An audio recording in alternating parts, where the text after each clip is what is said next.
గుప్తయుగ సాహిత్యం. గుప్తుల కాలంలో సంస్కృత నాటకాలు, కావ్యాలు ఒక అత్యున్నత దశను చేరుకొని వ్రాయబడ్డాయి. అయితే గుప్తుల కన్నా ముందే అటు నాటక రచన కానీ ఇటు కావ్య రచన కానీ ప్రారంభమైంది. భాసుడు, భాస మహాకవి, ప్రతిజ్ఞ యోగంధరాయణ, స్వప్న వాసవదత్త అనే రెండు నాటకాలు రాశాడు. ఈయన గుప్తుల కన్నా పూర్వవాడు కనుక భాస మహాకవి ఈ రెండు నాటకాలు రచించాడు అని అంటే మనం సమాధానం చెప్పాల్సి ఉంటుంది. ప్రతిజ్ఞ యోగంధరాయణ, స్వప్న వాసవదత్త ఈ రెండు సంస్కృత నాటకాలు. అలాగే సంస్కృత భాషలో మొట్టమొదటిసారిగా కావ్య రచన చేసిన వాడు అశ్వఘోషుడు. అశ్వఘోషుడు బుద్ధ చరిత్ర అనే గ్రంథాన్ని రచించాడని ఇంత ముందు క్లాస్లో చెప్పుకున్నాం మనం. ఇది మొట్టమొదటి సంస్కృత భాషలోని కావ్యము. అశ్వఘోషుడు కనిష్కుని కాలంలో ఉన్నాడు, ఎదురు చెప్పుకున్నాం మనం.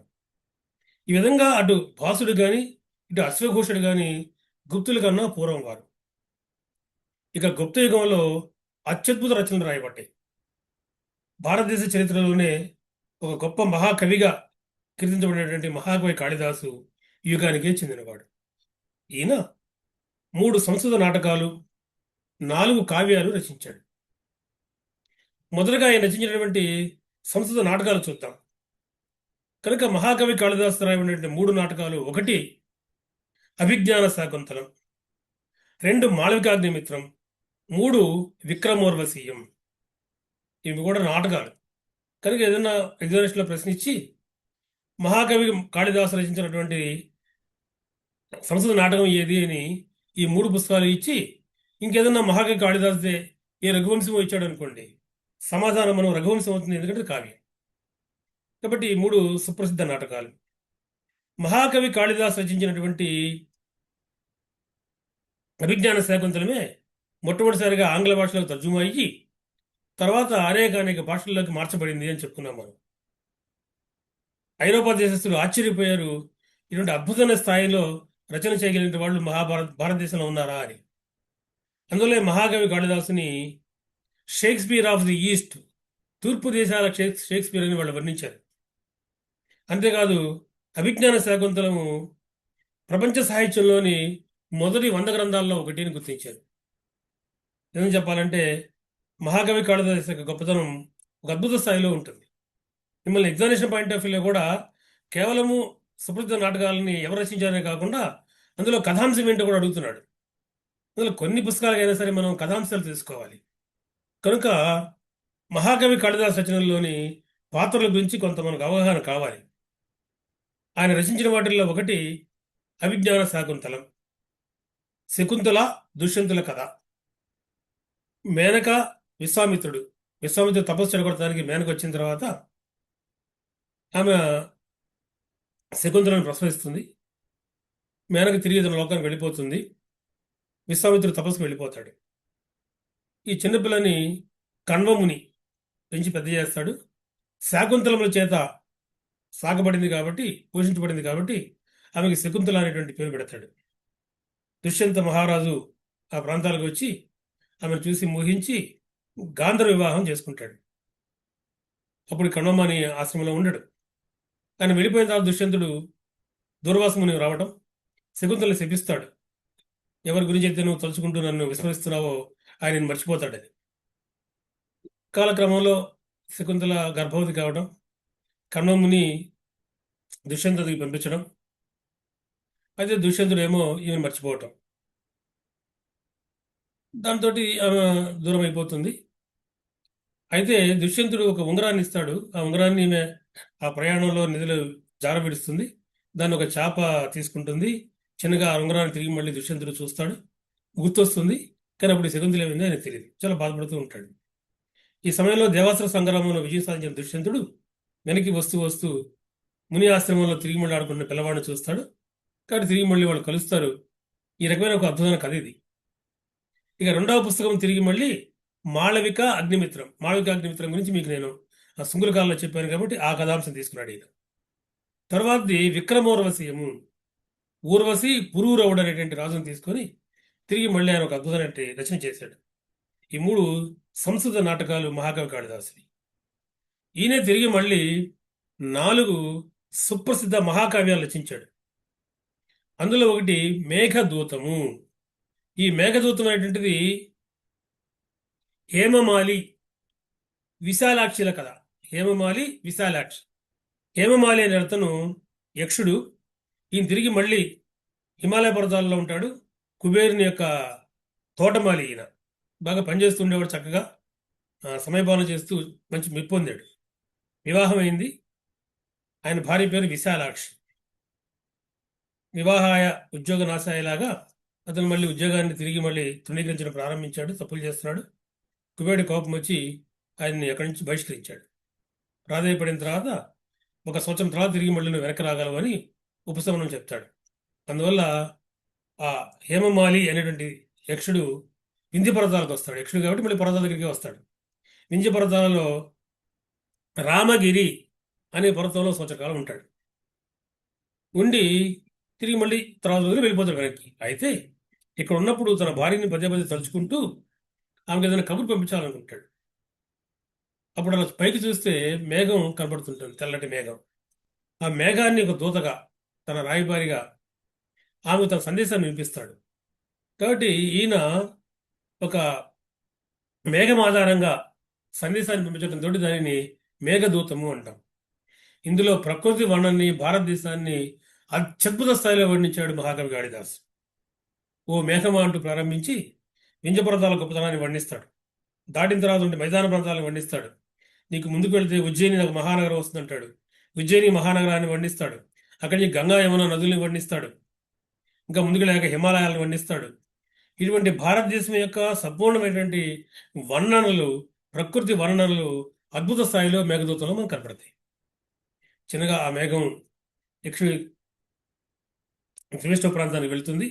అక్కడ ఆమెకి తన కబురు ఏదో పంపిస్తాడు. అది మనకు తప్పిస్తాం. అయితే ఇటువంటి ఒక అద్భుత రచన మేఘదూతం. అదే రెండవది రఘువంశము.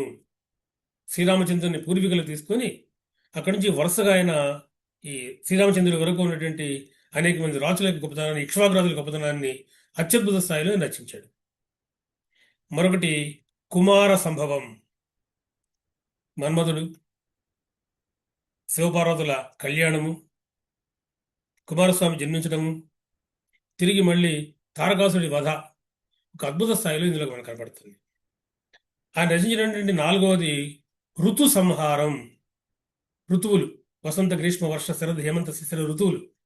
ఈ ఋతువులలో ఏ రకమైన పరిస్థితులు మారుతుంటాయి, ముఖ్యంగా విరహ వేదన ఎలా ఉంటుంది, ఈ ఋతువుల గురించి అద్భుతమైన వర్ణన చేసిన వాడు మహాకవి కాళిదాస్.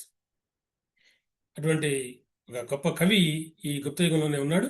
ఈయన రచించిన 4 నాటకాలు కానీ, ఈయన రచించిన 3 నాటకాలు కానీ, 4 కావ్యాలు కానీ చాలా ముఖ్యం. ఎగ్జామినేషన్ పడ్డారు, చదవండి. అలాగే విశాఖ దత్తుడు ముద్రా రాక్షసము, దేవీ చంద్రగుప్తం అనే పుస్తకాలు రచించాడు. ముద్రా రాక్షసమేమో మౌర్య యుగంలో మనం చెప్పుకున్నాం. దేవీ చంద్రగుప్తము ఇదే క్లాసులో ఇంతకుముందు 2వ చంద్రగుప్తుడు మీకు చెప్పాను. కనుక ఈ 2 కూడా సంస్కృత నాటకాలు. ఈ సంస్కృత నాటకాలు రచించిన వాడు విశాఖ దత్తుడు.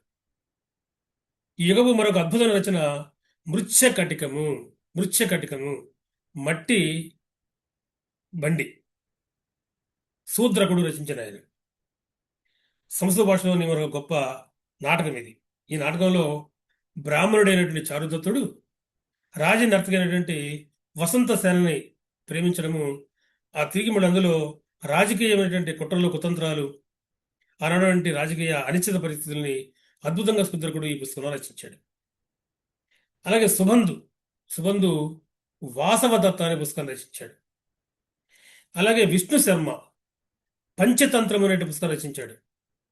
పంచతంత్రము నీతి కథలతో కూడినటువంటిది. వీటిని మనం చాలాసార్లు వినుండొచ్చు. హితోపదేశం అనే పుస్తకం ఈ కాలంలో రాయబడింది.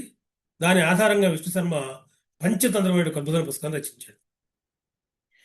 అలాగే ఈ కాలంలో తిరిగి మళ్ళీ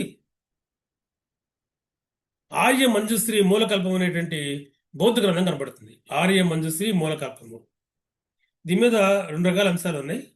మంజుశ్రీ అంటే మహాయాన బౌద్ధ మతంలోని ఒకనొక బోధిసత్వుడు. ఆ బోధిసత్వుడి మీద రాయబడిన మూలకల్పం అనే పుస్తకం అని కొంతమంది అంటారు. కాదు, ఈ పుస్తకం రచించింది మంజుశ్రీనే అని కూడా అనేవాడు ఉన్నారు. అది చరిత్రలో కొంత సందిగ్ధత ఉన్నది. ఏది ఏమైనా ఆర్య మంజుశ్రీ మూలకల్పము ఏ మతానికి చెందిన పుస్తకము అంటే మటుకు మనం సమాధానం చెప్పాల్సి ఉంటుంది. అది బౌద్ధ మతానికి చెందినటువంటి పుస్తకము. అదేవిధంగా తిరిగి మళ్ళీ యతి వృషభుడు అని పేరు. యతి వృషభుడు ఈయన ఒక జైన సన్యాసి. తిలస్య పన్నాటి అనే పుస్తకం రచించాడు. కానీ తిలస్య పన్నాటి అనే పుస్తకాన్ని ఎవరు రచించారు అంటే మనం చెప్పాల్సి ఉంటుంది యతి వృషభుడు. అదేవిధంగా ఈ యుగపు మరొక ముఖ్యమైన పుస్తకమే తిరిగి మళ్ళీ అమరకోశ, అమరసింహుడు రచించాడు. ఇది తిరిగి మళ్ళీ ఈ యుగానికి చెందినటువంటి ఒక సంస్కృత వ్యాకరణ గ్రంథం. ఒక రకంగా నిఘంటువు అని చెప్పొచ్చు మనం. వ్యాకరణ గ్రంథం అనే కన్నా కూడా లెక్సికాన్, సంస్కృత నిఘంటువు, డిక్షనరీ. కనుక అమరసింహుడు రచించిన అమర కోసం ఒక సంస్కృత నిఘంటువు, సాంస్క్రిట్ డిక్షనరీ. ఎగ్జామినేషన్ ఇది కూడా వస్తుంది, గుర్తుపెట్టుకోండి. అదేవిధంగా ఈ యుగంలో తిరిగి మళ్ళీ కొన్ని స్మృతులు వ్రాయబడ్డాయి. వాటిల్లో యాజ్ఞవల్క్య స్మృతి, విష్ణు స్మృతి, నారదీయ స్మృతి, కాత్యాయన స్మృతి సుప్రసిద్ధం. ఇవన్నీ కూడా ధర్మశాస్త్రాల ఆధారంగా ఆనాటి పౌర నేరాలకు సంబంధించిన అంశాలు, ఏ రకమైనటువంటి వైవాహిక వ్యవస్థ ఉండాలి, ఏ రకమైనటువంటి ఆస్తి పంపకాలు జరగాలి, ఇటువంటి అద్భుతంగా రాయబడ్డాయి. అవి ఆధారంగానే ప్రాచీన మధ్యకాలంలో హిందూ కుటుంబాలలో ఇవి ఆధారంగా వాడు చేసేవాడు. యాజ్ఞవల్క్య స్మృతి మీద తర్వాత రోజుల్లో విజ్ఞానేశ్వరుడు అంటే ఆయన కళ్యాణి చలికి రాజైన 6వ విక్రమాదిత్య ఆస్థానంలో ఉన్నాడు. ఆ విజ్ఞానేశ్వరుడు మీతాక్షర అనే గ్రంథం రచించాడు. యాజ్ఞవల్క్య స్థితి మీద మీతాక్షర అనేటువంటిది ఒక వ్యాఖ్యాన గ్రంథము, ఒక కామెంటరీ. చాలా డీటెయిల్గా రాస్తాడు దాన్ని. ఈ విజ్ఞానేశ్వరుడు కళ్యాణి చాళుక్య రాజైనటువంటి 6వ విక్రమాదిత్య ఆస్థానం ఉన్నాడు, ఎవరు గుర్తుపెట్టుకోండి. ఈ యాజ్ఞవల్క్య స్మృతి తండ్రి బతికి ఉన్నప్పుడు కూడా ఆయన కుమారులు ఆస్తిని పంపకాలు చేసుకోవచ్చు అనే విధానాన్ని ప్రోత్సహిస్తుంది. యాజ్ఞవల్క్య స్మృతి ప్రకారం కనుక అయితే మొదట కుమారులు ఆస్తికి వారసులు అవుతారు. కుమారులు లేకపోతే భార్య అవుతుంది. అక్కడ అప్పటికి భార్య కూడా ఉండకపోతే అప్పుడు కుమార్తెలకి వంశ పారంపర్య హక్కులు వస్తాయి అని యాజ్ఞవల్క్య స్మృతి తెలియజేస్తుంది. అలాగే జీమూత వాహనుడు, ఈయన ఇప్పుడు వాడు కాదు, తర్వాత రాబోయే అంటే గుప్తలింగం వాడు కాదు, 12వ శతాబ్దానికి చెందినవాడు. ఈ జీమూత వాహనుడు ధర్మరత్న అనేటువంటి న్యాయ గ్రంథాన్ని రచించాడు. పుస్తకం పేరు ధర్మరత్న. ఇది స్మృతి సాహిత్యంలోని దయాభాగ విధానాన్ని సమర్థిస్తుంది.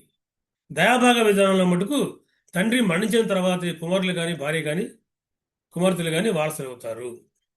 కనుక ఇవి కూడా ఎగ్జామినేషన్ అడిగే అవకాశం ఉన్నది. విజ్ఞానేశ్వరుడు మీతాక్షర అనే వ్యాఖ్యాన గ్రంథాన్ని యాజ్ఞవల్క్య స్మృతి మీద రచించాడు. జీమూత వాహనుడు ధర్మరత్న అనే న్యాయ గ్రంథాన్ని రచించాడు. కనుక గుప్తయుగానికి వచ్చేటప్పటికి అటు సంస్కృత భాష కానీ ఇటు గ్రంథాలు కానీ అద్భుత స్థాయిలో వ్రాయబడ్డాయి. కనుక ఈ సాహిత్యం గురించిన అంశాల మీద చాలా ప్రశ్నలు ఎగ్జామినేషన్ వస్తున్నాయి, మీరు బాగా చదవండి. అలాగే తిరిగి మళ్ళీ మనకి శాస్త్ర సాంకేతిక రంగాల్లో అద్భుతమైన ప్రగతిని సాధించారు గుప్తులు. ఆ శాస్త్ర సాంకేతిక రంగాల్లో గుప్తుల యొక్క గొప్పతనాన్ని గురించి రాబోయే వీడియోలో చూద్దాం. ఆర్యభట్టు, చరకుడు, చరకుని తర్వాత సుశ్రుతుడు. ప్రధానంగా చరకుడేమో కనిష్కుని కాలం వాడు, సుశ్రుతుడు ఇలాంటి వాళ్ళు అటు గణిత శాస్త్రాన్ని, ఖగోళ శాస్త్రాన్ని, వైద్య శాస్త్రాన్ని పెద్ద ఎత్తున అభివృద్ధి పరిచారు గుప్తయుగంలో. కనుక ఖగోళ, వైద్య, గణిత శాస్త్రాలు ఈ రకంగా అభివృద్ధి చెందిన దానిని మనం రాబోయే క్లాసులో చూద్దాం. నెక్స్ట్ వీడియో కోసం ఎదురు చూడండి. ప్రస్తుతానికి స్వస్తి.